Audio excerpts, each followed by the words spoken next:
E se a gente pegasse o microfone e entregasse na mão dos estudantes para ouvir o que eles realmente pensam da escola? Bom, é exatamente nisso que a gente vai mergulhar hoje. Essa análise aqui é baseada nas conversas que rolaram no evento Desafio ECA 35 anos, que juntou jovens, pais, professores para um papo bem reto sobre o que precisa mudar. O que será que eles estão pedindo? O que estão sentindo? Bora descobrir. E para começar, olha só que forte isso. A voz do Davi, de só 10 anos. Essa fala dele, já diz tudo. É o nosso ponto de partida. A urgência da gente levar a sério a perspectiva dos jovens. Não é uma opinião qualquer, como ele mesmo disse. É o centro de toda essa nossa discussão. Então vamos lá. O primeiro tema, e olha, foi o que mais pegou, o que mais apareceu nessas conversas, foi saúde mental. É um peso, sabe? Um peso que muito estudante carrega calado ali dentro da escola. Essa fala da Ângela, que é mãe, nossa, é um soco no estômago, né?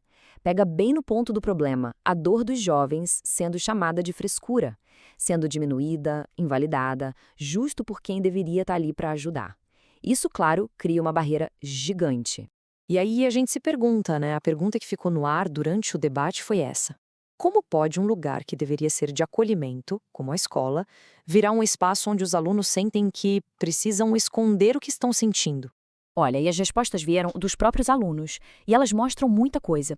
Esse silêncio não aparece do nada, sabe? Ele é construído. Primeiro, pelo medo de ser julgado. Depois, pela falta de um lugar seguro para poder desabafar. E um ponto super importante, a falta de gente preparada para ouvir. Muitas vezes sobra para o professor, que acaba sobrecarregado, como a gente vê aqui, e sem ter o preparo para lidar com umas crises bem complicadas.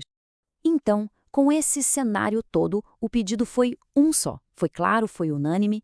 A solução que todo mundo apontou como a mais urgente foi a sair. Psicólogos em todas as escolas.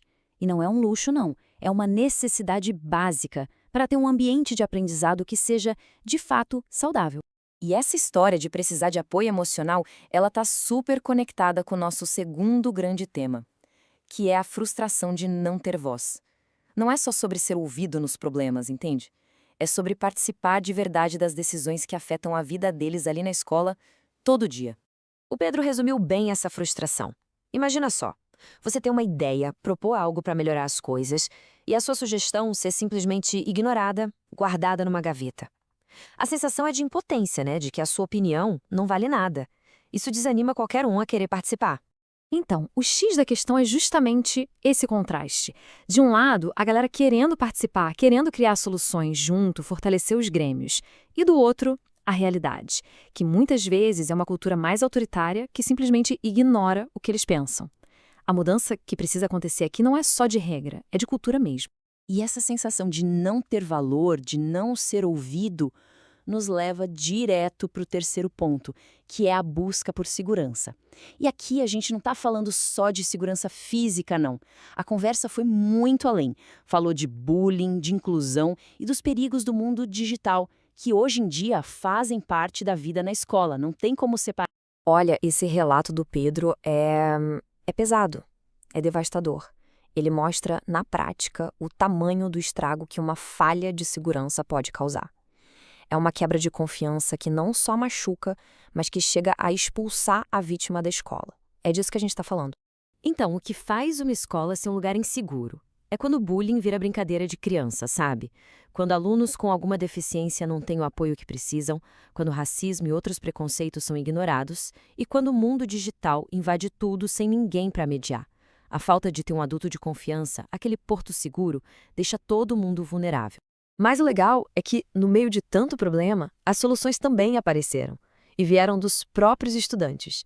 E isso é incrível, porque mostra como eles são capazes de achar saídas super práticas quando a gente simplesmente convida eles para pensar junto.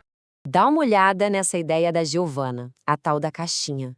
É genial de tão simples, né? Super eficaz.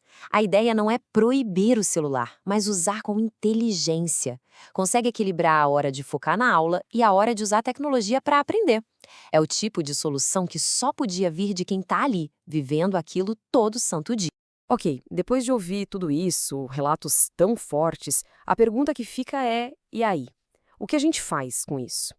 A notícia boa é que essa conversa toda não ficou só na conversa. Ela virou a base para um plano de ação bem concreto. E os números do planejamento provam isso. Olha só que interessante. Mais da metade, 55,6%, da prioridade é o quê? Saúde emocional. Logo depois, com 1/3, vem o quê? Protagonismo juvenil. Os números não deixam mentir. Os maiores problemas que os alunos apontaram viraram as maiores prioridades do plano. E o plano para fazer isso acontecer é o papo reto. É tipo um passo a passo mesmo para transformar essa escuta toda em ação. Começa preparando os educadores para essa escuta, depois tem uma fase de testes, aí sim as rodas de conversa começam a acontecer para valer. E o mais importante, no final, os próprios alunos participam do planejamento do que vem depois. É um ciclo completo, do começo ao fim. Bom, a gente chega ao fim desta análise com uma certeza. A voz dos estudantes foi super clara. Eles não só mostraram os problemas, como também apontaram soluções, apontaram caminhos. Então, a pergunta que fica no ar agora não é mais para eles, é para a gente. Eles já falaram. A questão é, será que estamos prontos para agir de verdade?